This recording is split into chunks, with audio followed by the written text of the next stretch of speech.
What is going on, guys?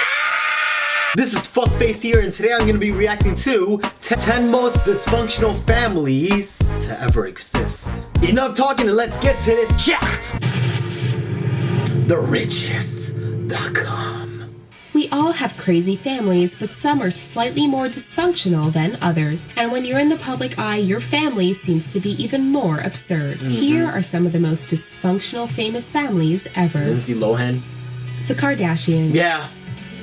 How can we do a list of dysfunctional families without mentioning the Kardashians? Kris Jenner was first married to Robert Kardashian, who was O.J. Simpson's friend and defense attorney. While married, Kris often spent lots of money and reportedly had affairs. After Robert's death, Kris married Bruce, now Caitlyn Jenner. From short-lived marriages to constant bickering, the antics seen on their show Keeping Up with the Kardashians can make anyone feel like their family is normal.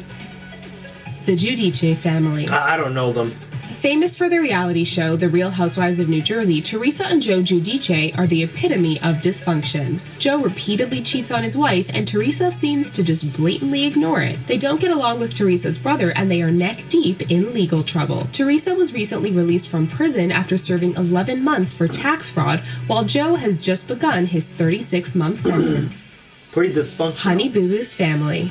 Imagine what number one's gonna be. We all know about the little girl famously known as Honey Boo Boo and how she got her own reality show for being as country as can be. After her mother, Mama June, split from her father, Sugar Bear, June got involved with her ex-boyfriend, Mark McDaniel, who served 10 years in prison for child molestation and had previously molested June's eldest daughter, Anna. So why get back with the guy in the first place? Well, the romantic choice ended up being the downfall of the television show since TLC didn't approve of the relationship. Woody Allen's family. Where to begin? Well, Mia Farrow was still in an intimate relationship with her first husband, Frank Sinatra, when she got together with Woody Allen. While she was with Allen, Farrow adopted a daughter named Dylan, who Allen allegedly molested.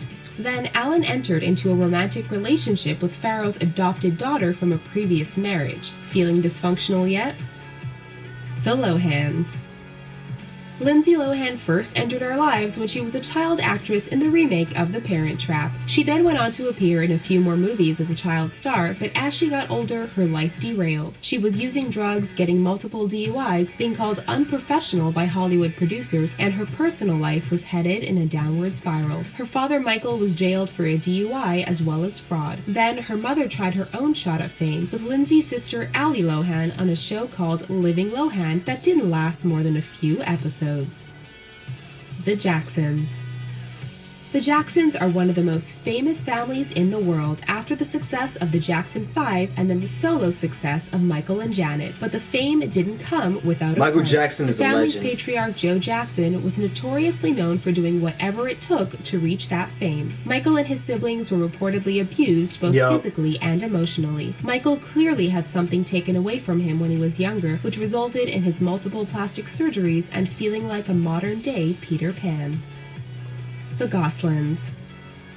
Known for their reality show John and Kate Plus 8, it seemed that the Goslings were the perfect family with their multiple children. But as the seasons went on, it was clear that all wasn't well. After John was reportedly seen dating other women, the couple announced their split and John was kicked off the show. But John managed to get the show to cease production with the help of a judge, and both John and Kate were financially ruined, with John taking jobs as a waiter and even a DJ. However, Kate stayed close to the spotlight, exploiting her kids whenever possible to stay financially afloat. The Phillips family. The Mamas and the Papas was one of the most well-known folk rock groups of the 60s, but band member John Phillips seemed to have done more than just sing. According to his daughter Mackenzie Phillips' autobiography, John introduced her to drugs and the two had a sexual relationship that lasted for several years. Nothing says dysfunction quite like incest.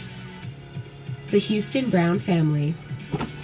It now seems that the marriage of Whitney Houston and Bobby Brown was ill-fated, as it tells the tragic story that ultimately resulted in the death of both Whitney and their daughter Bobby. In the late 90s, Whitney's career began to derail as she and Bobby began using drugs together, resulting in their domestic troubles constantly splashed all over the news. I swear, so many people are texting me right now. Dead in 2012 with drugs in her system. Tragically, 22-year-old Bobby Christina was found unresponsive in a bathtub in 2015, the same way her mother had been found. Drug use is suspected to have played a part. The Manson family. While they are not technically a family, they did form a support unit that took care of each other like a family. Headed by the infamously creepy Charles Manson, the Manson family committed some of the most gruesome killings, like the murder of actress Sharon Tate. I think I've heard of this before. While she was pregnant with Roman Polanski's baby. Members of the Manson family have been serving their time in prison and getting denied parole on a regular basis. Here are some other videos for you to have a look at. Please subscribe to The Riches for more interesting content daily. Thank you for watching. The first one was pretty damn disturbing. Trust me, there are more dysfunctional families out there than the ones on the list. Know what I mean? It must suck to have a dysfunctional family. But anyways, yeah. Hopefully you guys enjoyed this video, even though I didn't really have a reaction because, you know, not only I was paying attention to the video, I was also getting distracted by my phone. This is Meso here, and I'll be back with another video. Well, peace!